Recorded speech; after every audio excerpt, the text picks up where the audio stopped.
She is a very funny stand-up comic. She has a Crypto Kitty podcast and travels all over the place, and she's a regular on the show. And she's one of the people that orange pilled me. Please welcome to the show, Rosie Tran. Wow, I'm like so excited that you just said that. Hold on, let me center myself. Okay. I have my Crypto Kitty ears on. Nice. How you doing? Oh my gosh, I just feel so happy about what's going on in the past week. So not only is Bitcoin and crypto and the bull run back on, but evil Mr. Burns lookalike Gary Gensler has resigned from the SEC. And this guy was like the epitome of government corruption.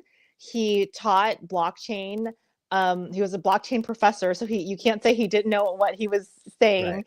And then he became the head of the SEC, and he went on a tirade just prosecuting crypto companies and things like that. Meanwhile, having brunch with Sam Bankman-Fried and not doing anything to stop the FTX collapse, but yet prosecuting the little guy, which is the opposite of what Bitcoin and crypto and the cypherpunks stand for. So I'm so happy he put his resignation in, despite some of the crazy political stuff that's happening right now. That's some of the silver lining for freedom and equality and all sorts of things. And so I'm really excited that he's gone and resigned, and that the bull run is here that you and I have been talking about for years.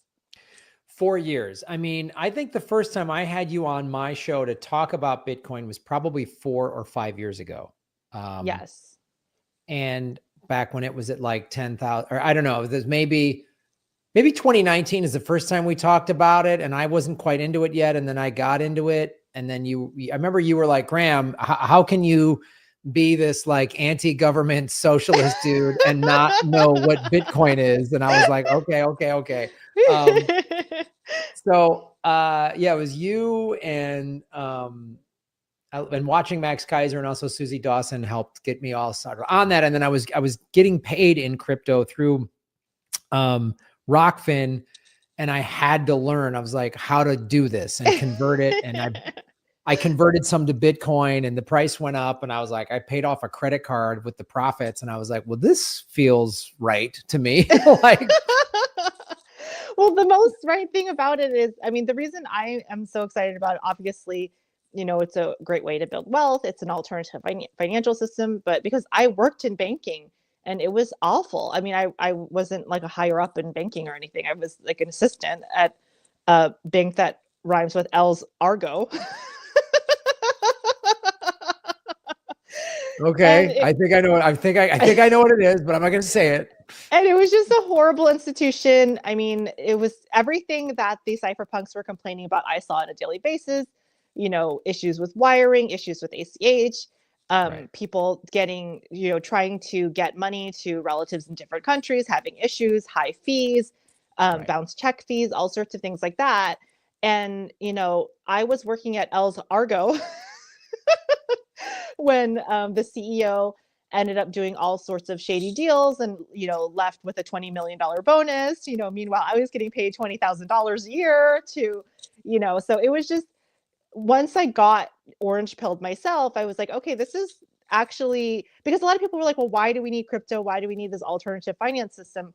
And actually, there's a lot of really bad things about traditional finance, in addition to the, the petrodollar and all the wars that we support, stuff like that. So well, not to laugh at wars, but you know what I mean? Yeah.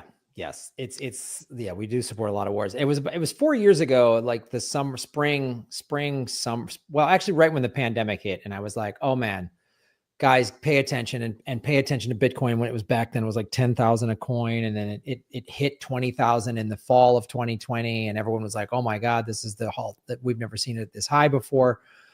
And,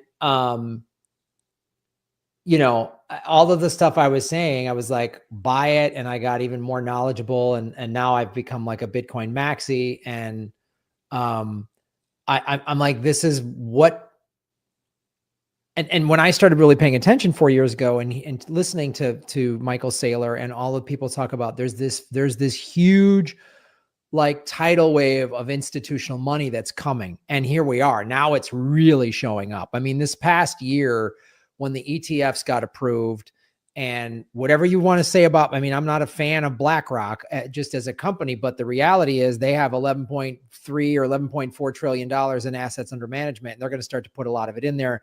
Michael Saylor keeps buying it.